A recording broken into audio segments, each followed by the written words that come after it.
Anteng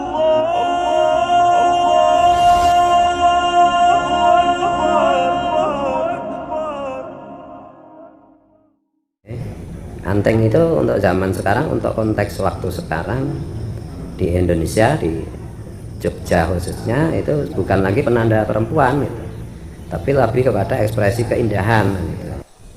Lah. Anting bagi orang Jogja sekarang, untuk zaman sekarang bukan lagi untuk penanda sebagai seorang wanita, tapi untuk keindahan, kata Bung Fuad nih ya.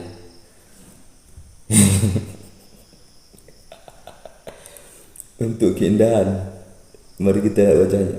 Wih, indah, indah sekali, Bener-bener benar-benar ngakak aku. indah, Bung Fuad ya. Serius. Terus Innallaha jamilun yuhibbul jamal. Allah itu maha indah dan suka yang indah. membawakan dalil dari ayat Al-Quran, tidak tanggung-tanggung sahabat ya, untuk keperluan hawa nafsunya, untuk memakai anting ini untuk kebutuhan hawa nafsunya, sehingga mengeluarkan dalil yang langsung firman Allah Subhanahu wa taala tentang Allah itu suka dengan keindahan. Coba kita ulang. Innallaha jamilun yuhibbul jamal. Allah itu maha indah dan suka yang indah. Tentang Allah itu maha indah dan suka yang indah.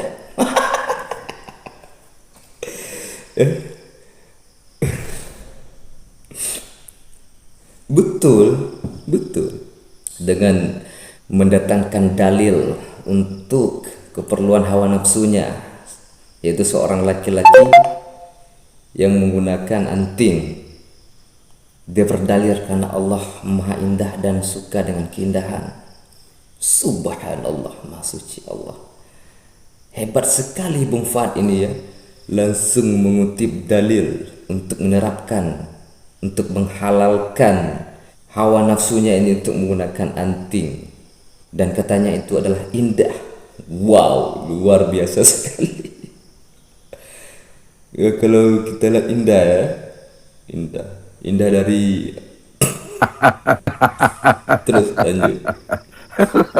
Nah, keindahan itu sendiri kan juga ada filsafat estetika ya, sejak zaman Yunani dan dikembangkan oleh filosof-filosof atau ahli kalam Islam dan seterusnya itu.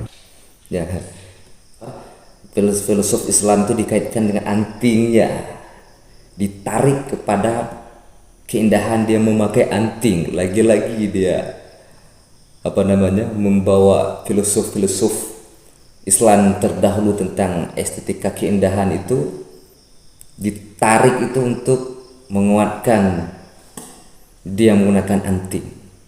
Padahal sudah jelas-jelas penafsiran tentang ayat tersebut tidak seperti yang dia tafsirkan, dan ini adalah penafsiran yang ngawur. Ini namanya penafsiran untuk kebutuhan hawa nafsu ya Bung Fuad. Wow, indah sekali wajahmu Bung Fuad. Yuk lanjut. Tapi pada intinya itu kan keindahan itu juga relatif, juga tergantung situasi dan kondisi, waktu dan tempat itu. Kalau misalnya sedang tahlilan pakai anting ya nggak pas kan itu. Kalau lagi pentas pakai anting ya pas kan gitu. Kalau lagi pentas pakai anting pas. Kalau saya melihat beliau pakai anting ini, jujur lah, lucu. Ada mirip apa ya? Kalau saya lihat itu mirip, kayak mirip apa tuh? Kayak mirip banci lah. Itu kalau di pandangan saya, karena tadi beliau sebutkan relatif. Kalau bagi saya tidak ada letak keindahannya sama sekali, justru tambah lucu, ngelawak, nampaknya itu lawak. Dan menurut saya Bung Fuad ini ya cocoknya kalau jadi pelawak, sangat-sangat cocok. Jadi ini juga tergantung pada itu tadi, innamal amal niat wa innamal limri'in ma nawa. Segala sesuatu itu tergantung dari niat. Nah, kemudian menarik lagi tentang hadis innamal a'malu binniyat. Ya. Ya, segala sesuatu itu tergantung kepada niat dah. Benar, hadis itu benar. Tapi sesuatu hal itu yang juga tidak bertentangan dong, yang kita niatkan. Dia harus sinkron antara sesuatu hal yang kita lakukan dengan niat kita, itu harus sinkron, tidak bertentangan. Itu baru innamal a'malu binniyat, sesuai. Tapi kalau seperti ini aduh, meletakkan sesuatu yang tidak tepat, tidak cocok, tidak baik, kemudian diniatkan untuk sesuatu hal yang baik, ya. Seperti kalau kita ibaratkan seperti misalnya kita mencuri uang, sesuatu hal yang tidak baik, mencuri uang, tapi niat kita baik, tujuan kita baik, kita curi uang tuh untuk kita berikan santunan orang fakir miskin, dan niatnya baik untuk menyantuni orang-orang miskin, orang-orang fakir, anak-anak yatim, itu baik. Tapi caranya tadi itu tidak baik, walaupun niat kita baik.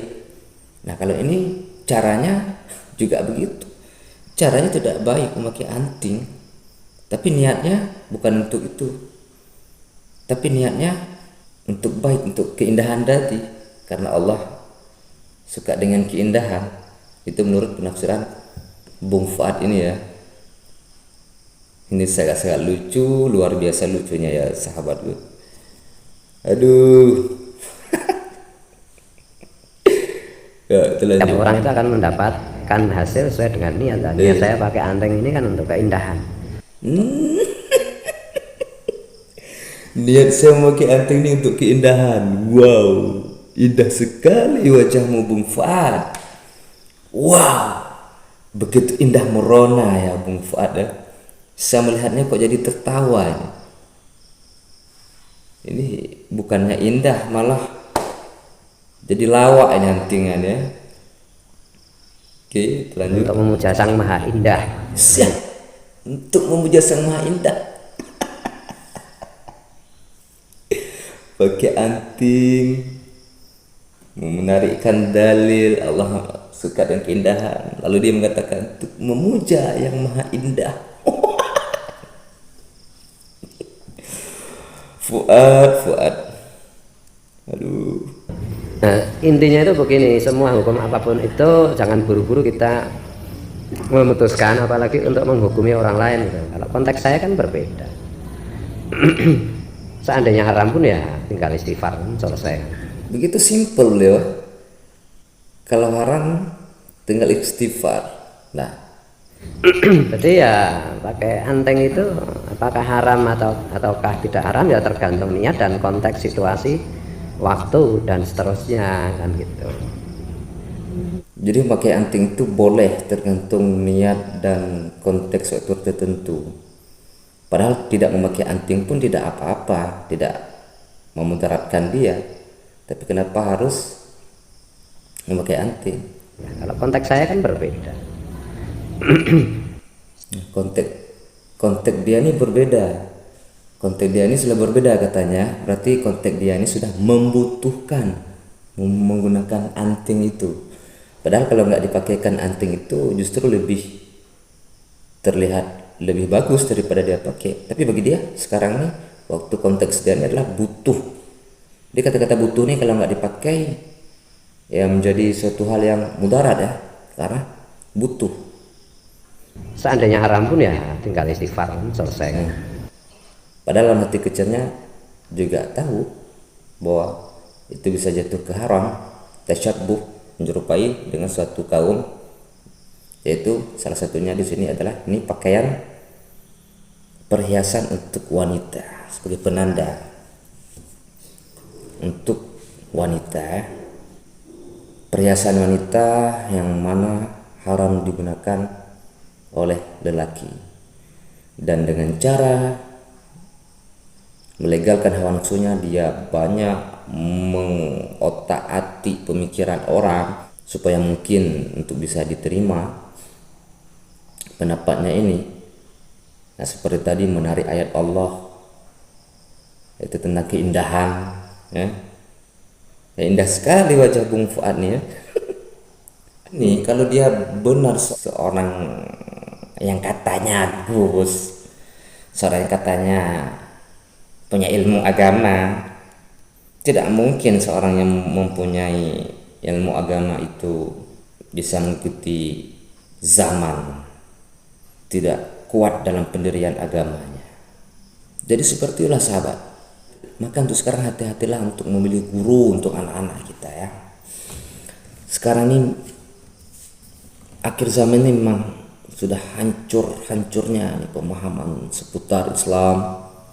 Ya salah satunya seperti Gus ini ya, yang menafsirkan ayat-ayat Allah kemudian diterapkan untuk kebutuhan hawa nafsunya di dalam memakai anting.